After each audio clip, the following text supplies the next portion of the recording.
అందరికీ నమస్కారం అండి. ఈరోజు కథ విన్ని. నిన్నెవరో ఫాలో చేస్తున్నారే యశస్విని అన్న మాటలకి వెనక్కి తిరిగి చూసింది విన్ని. కుర్రాడు మంచి పొడవుతో కలర్ఫుల్గా ఉన్నాడు.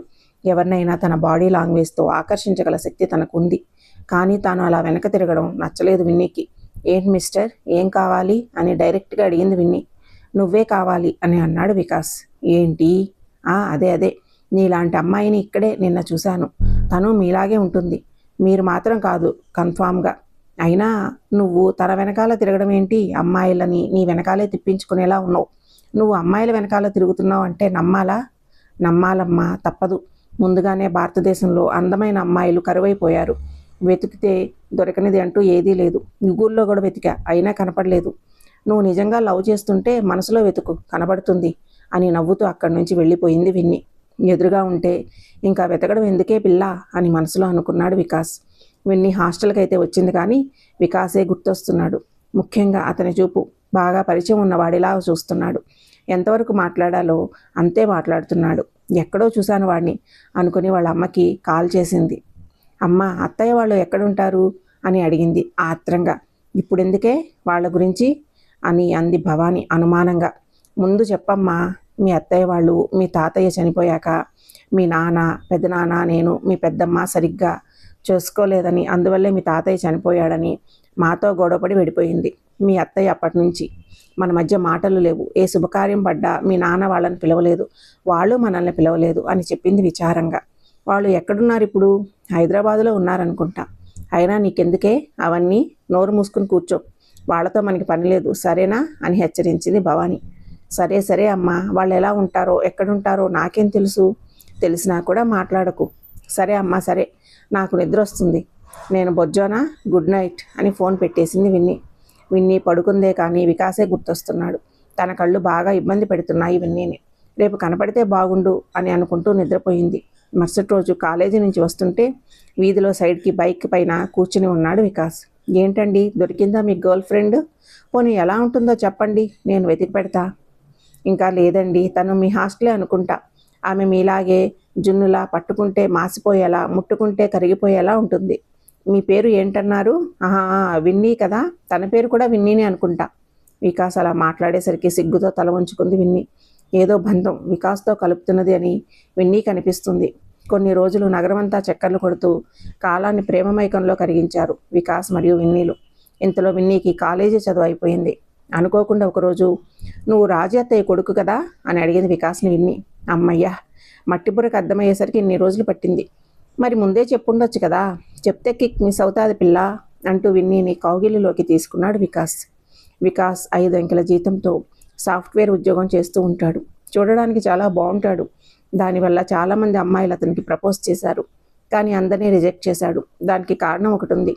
తనకి తన మరదలు అంటే ఇష్టం. సినిమాల ప్రభావం వల్ల తన మదిలో ఒకటే కోరిక, ఎప్పటికైనా తన మరదలను చేసుకోవాలి అని. సమస్య ఏమిటంటే వాళ్ళ అమ్మ తరపున, అనగా అమ్మ వాళ్ళ అన్నయ్య మరియు తమ్ముడుల కుటుంబాలలో చిన్న చిన్న గొడవల వల్ల తెగదెంపులు చేసుకున్నారు. కాలం సాగుతున్న కొద్దీ వికాస్కి మరదల్ని చేసుకోగలను అనే నమ్మకం బాగా తగ్గిపోతూ వస్తుంది. తన కోరిక తీరుతుందో లేదో అని దిగులు పట్టుకుంది. ఇంట్లో అమ్మ దగ్గరికి వెళ్ళి తన కోరిక చెప్పాలనుకున్నాడు వికాస్. మామయ్య అనే మాట వికాస్ నోట్లో నుంచి పూర్తిగా రాకముందు వాళ్ళ టాపిక్ను తన దగ్గర తేవద్దు అని కరాఖండిగా చెప్పేసింది. వికాస్ వాళ్ళ అమ్మ రాజీ. అమ్మ బాధపడడం చూడలేక ఇంటి నుంచి ఆఫీస్కి వచ్చేస్తాడు వికాస్. ఇలా అయితే కుదరదని అటు సైడ్ నుంచి నరుకుదామని వస్తూ నాన్న మొబైల్లో తనకి తెలియకుండా మామయ్య నెంబర్ తీసుకుని ఆఫీస్కి బయలుదేరాడు. ఆఫీస్కి వెళ్ళాక కాల్ చేద్దామా వద్దని ఆలోచిస్తూ అప్రయత్నంగా ఆ నెంబర్కి కాల్ చేశాడు వికాస్. అటువైపు నుంచి ఎవరిదో ఆడగొంతు. హలో, ఎవరు కావాలి అని అడుగుతున్నారు. ఫోన్ చేసి మాట్లాడరు, ఎవరు కావాలి అని అడుగుతున్నారు. వికాస్ తడబడడంతో నేను వికాస్ని మాట్లాడుతున్నా అని చెప్పాడు. వికాస్, నువ్వా? ఎలా ఉన్నావు? అమ్మా నాన్న ఎలా ఉన్నారు? ఏం చేస్తున్నావు అని గ్యాప్ ఇవ్వకుండా మాట్లాడారు అటువైపు నుంచి.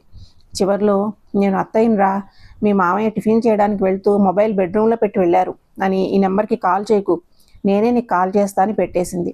వికాస్కి మరో మాట మాట్లాడేదానికి అవకాశం ఇవ్వకుండా ఫోన్ పెట్టేసిన నీరజ ఆ నెంబర్ డిలీట్ చేసింది. అప్పుడే గదిలోకి వచ్చిన ఆనంద్, ఎవరు ఫోన్లో అని అడిగాడు. ఎవరో రాంగ్ నెంబర్ అని అబద్ధం చెప్పి బయటికి వచ్చేసింది నీరజ. 2 రోజుల తర్వాత నీరజ నుంచి కాల్ వస్తుంది వికాస్కి.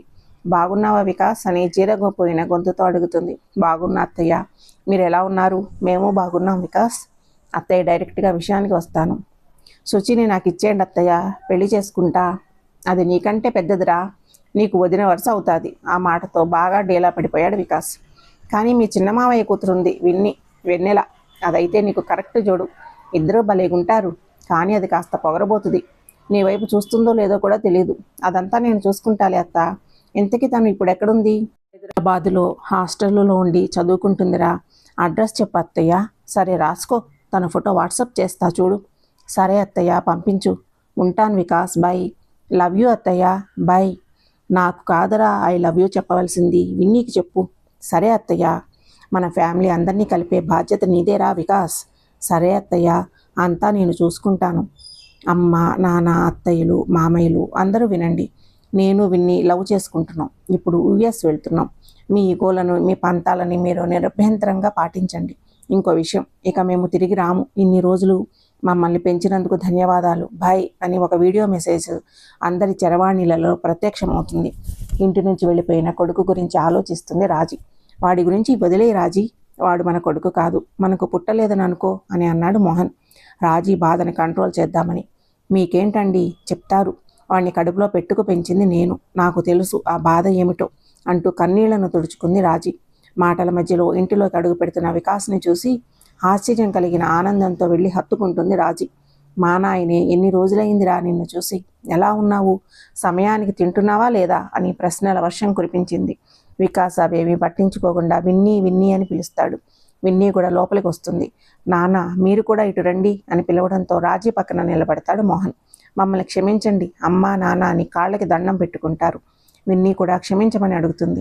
చాచా, మేమేంట్రా మిమ్మల్ని క్షమించడం, మా పంతాల వల్ల మిమ్మల్ని కలపాలనే ఆలోచన రాలేదు, మీరే మమ్మల్ని క్షమించాలి అని అంటుంది రాజీ. మిమ్మల్నే కాదు రాజీ, విన్నీ వికాసులు మమ్మల్ని కూడా క్షమించాలి అని అన్నాడు అప్పుడే వచ్చిన విన్నీ నాన్న. విన్నీ నాన్న వెనకాలే ఉన్నారు పెద్దనాన్న అండ్ కో. అమ్మా నాన్నలను చూడగానే వెళ్ళి నాన్నని కౌగులించుకుంటుంది విన్నీ ఏడుస్తూ. రెండు కుటుంబాలు వికాస్ విన్నీ పెళ్లిని అంగరంగ వైభవంగా జరిపిస్తారు. మరుసటి రోజే వాళ్ళ అధికారిక తొలి రాత్రి. తెల్ల చీర, తలలో మల్లెపూలు, చేతిలో గ్లాస్తో వచ్చిన విన్నీని ఆశ్చర్యంగా చూస్తూ ఉంటాడు వికాస్. ఎందుకే అంత సిగ్గుపడుతున్నావు, ఇదేదో మన తొలి రాత్రి అయినట్టు అని అడిగాడు వికాస్. మరి కాదా అని అడిగింది విన్నీ కోపంగా చేతిలో ఉన్న పాలు తన మీద పోస్తున్నట్లు నటిస్తూ. అవునవును, నిజమే నిజమే అని అన్నాడు వికాస్ భయం నటిస్తూ. చేతిలో ఉన్న గ్లాస్ టేబుల్ పైన పెట్టి వికాస్ని కొట్టబోతూ, ఏంటి ఓవర్ యాక్షన్ చేస్తున్నావు అని అంది విన్నీ. హే ఆగవే బాబు అని కొట్టబోతున్న తన చేతుల నుంచి దూరంగా జరుగుతూ వెనకాల మంచం మీద పడిపోయాడు వికాస్. వికాస్ని కొట్టబోతూ తన మీదే పడిపోయింది విన్నీ. విన్నీ వీపు మీదగా చేతులు పోనించి కదలకుండా పట్టుకున్నాడు వికాస్. ఏ వదులు నన్ను కామాంధుడా అని వికాస్ చేతుల నుంచి తప్పించుకోవడానికి ప్రయత్నిస్తుంది విన్నీ. ఎక్కడికే పోయేది అని చేతులను ఇంకొంచెం బిగించాడు వికాస్. రోడీ వెధవ, ఇంత తొందర అయితే అమెరికాలోనే ఎవరైనా ఒకరిని తగులుకోవాల్సింది అని అంది విన్నీ తన చేతులకు తిరిగిన వికాస్ శరీరాన్ని గిచ్చుతూ. అబ్బా, ఎందుకే అంత గట్టిగా గిల్లావు అని ఒక చేయి తీసేసి గిల్లిన చోటు రుద్దుకుంటూ అడిగాడు వికాస్. దొరికిందే తడువుగా వికాస్ నుంచి విడిపోయి పక్కన పడుకుంది విన్నీ. నాకు అంత టాలెంట్ ఉంటే ఎప్పుడో తగులుకునేవాడిని అని అన్నాడు వికాస్ పౌరుషం నటిస్తూ. ఓ అందుకేనా నా గురించి అంతలా తిరిగావు అని అంది విన్నీ పైకి చూస్తూ. నువ్వేదో పిచ్చిదానివై పడిపోయావు అనుకో, అందరూ అలా కాదుగా అని అన్నాడు వికాస్ తన ముఖానికి దగ్గరగా ఉన్న విన్నీ ముఖాన్ని ఎడమవైపు చూస్తూ. నేనేం పిచ్చిదాన్ని కాదు, మంచివాడిని, నేను చెప్పే మాటలు వినేవాడిని, వరసైన వాడినే ఎంచుకున్నాను, నా ప్రాణం వాడు అని అంది విన్నీ. విన్నీ చెంపను మెల్లగా గిల్లుతూ, నీ మాటలను నేనెప్పుడు విన్నానే అని అడిగాడు వికాస్. నేను ఎంఎస్ చేయాలి అంటే సరే అన్నావుగా, నాకు ఆన్సైట్ జాబ్ వచ్చింది కాబట్టి నేను వదిలి ఉండలేక సరే అన్నా అని అన్నాడు వికాస్ తీరికగా. మన పెళ్ళి ఇంట్లో వాళ్ళ సమక్షంలోనే జరగాలి అంటే సరే అన్నావుగా. తన కళ్ళను విన్నీ కళ్ళ నుంచి చూపుని కిందకి దింపుతూ, పెళ్ళైతే కానీ నువ్వు సృష్టి కార్యానికి ఒప్పుకోవట్లేదని అందరినీ ఒప్పించా అని అన్నాడు వికాస్ ఆతృతగా. ఇంతకీ మా ఇంట్లో వాళ్ళకి ఏం చెప్పి ఒప్పించావు అని అడిగింది విన్నీ. నువ్వు ప్రెగ్నెంట్ అయ్యావు, చూసుకుంటే దానికి ఎవరూ లేరని చెప్పా అన్నాడు వికాస్ ఏడుపు నటిస్తూ. వికాస్ని దిండుతో కొడుతూ, నన్ను మోసం చేసావు నువ్వు అని అంది విన్నీ. విన్నీ కుడి చెంపపైన చెయ్యి వేసి నిమురుతూ, నువ్వేం తక్కువ తిన్నావా, సంవత్సరం రోజులు ఒకే రూమ్లో ఉన్నా దూరం పెట్టావుగా అని అన్నాడు వికాస్. మనం లేకపోతే వాళ్ళు కలుస్తారని మాత్రమే ఇక్కడి నుంచి వెళ్ళాం, అంతేగాని ఇంకో దానికోసం కాదు. దేనికైనా ఒక సమయం రావాలి. ప్రేమకి శరీరాలతో పని లేదు, కానీ పెళ్ళికి శరీరాలు కావాలి. నా శరీరాలు కలవాలంటే పెళ్ళి తప్పకుండా చేసుకోవాలి. శరీరాలు కలిసిన తర్వాత మనం ఎంతైనా ప్రేమించుకోవచ్చు. మంచం మీద లేచి కూర్చుని, నీ అర్థం కాని మాటలతో నన్ను చంపకే బాబు అని అన్నాడు వికాస్. మంచం మీద నుంచి లేచి వికాస్కి ఎదురుగా కూర్చుంటూ, ఇక్కడ మాటలతో పని లేదు శ్రీవారు అని అంది విన్ని. విన్ని కళ్ళలోకి చూస్తూ, మరి దేనితో పని ధర్మపత్ని గారు అని అన్నాడు వికాస్. చేతులతోనే పని అంటూ వికాస్ తన పెదవులను ముడివేసింది విన్ని. ఇన్ని రోజుల తమ మధ్య ఉన్న కట్టుబాటు అనే గోడ బద్దలు కొడుతూ. వికాస్కి మరదలు మాత్రమే కాదు, కుటుంబమంతా కలవాలి. అప్పుడే జీవితాలు అందంగా ఆనందంగా ఉంటాయి. ఈ కథ మీకు నచ్చినట్లయితే సబ్స్క్రైబ్ చేసుకోండి, షేర్ చేయండి, లైక్ చేయండి. Thank you.